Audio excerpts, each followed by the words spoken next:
Começa agora. Diário Econômico. Um oferecimento do Canal Rural. Uma análise das principais informações que impactam os mercados, a economia global e do Brasil. Apresentação Marco Caruso.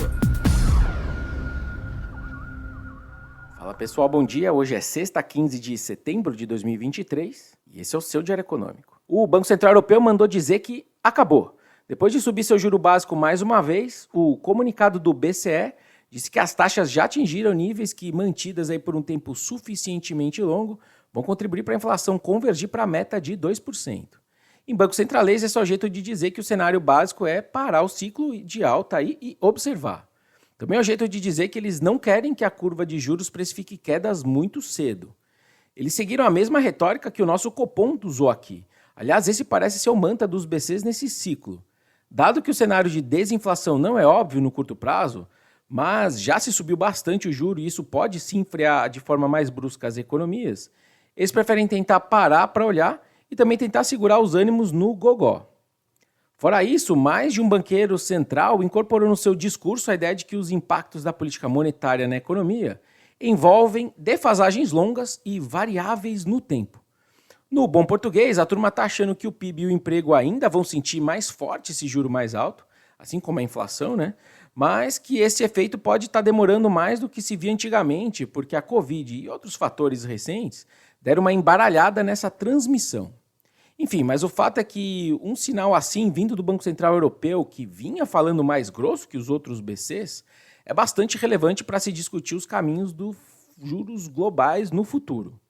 Meu ponto é que, até que se prove o contrário, o juro global bateu seu teto de fato dessa vez. E aí os ativos de riscos ganham um vento favorável importante para valorizar.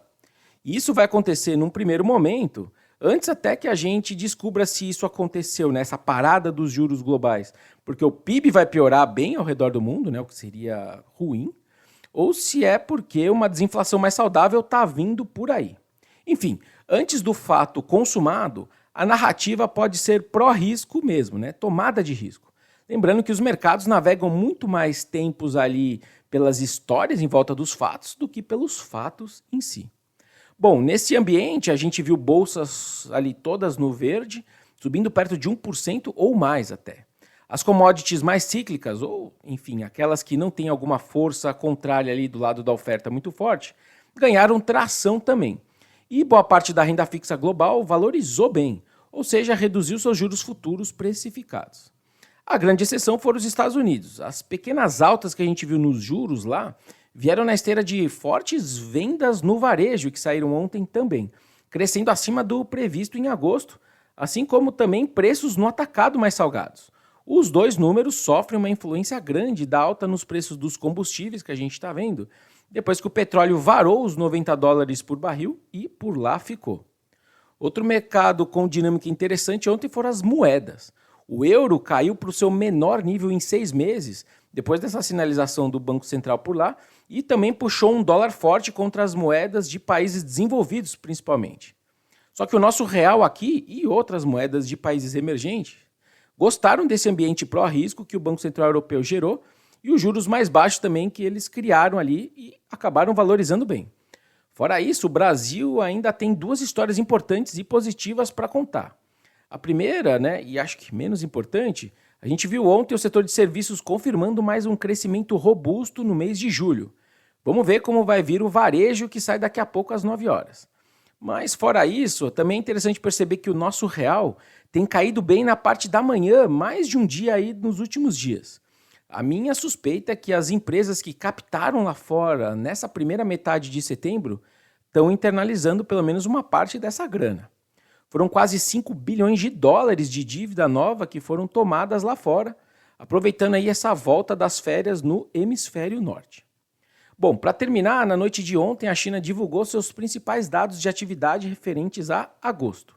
Tanto a indústria quanto as vendas no varejo vieram mais forte do que o esperado, o que ajuda a ir deixando para trás essas notícias muito negativas vindas de lá da China. O único senão segue sendo o setor imobiliário e também os investimentos em ativos fixos, que são os pontos ali mais negativos dos setores chineses. Para tentar suavizar esse processo, o governo chinês vem cortando juros e compulsório.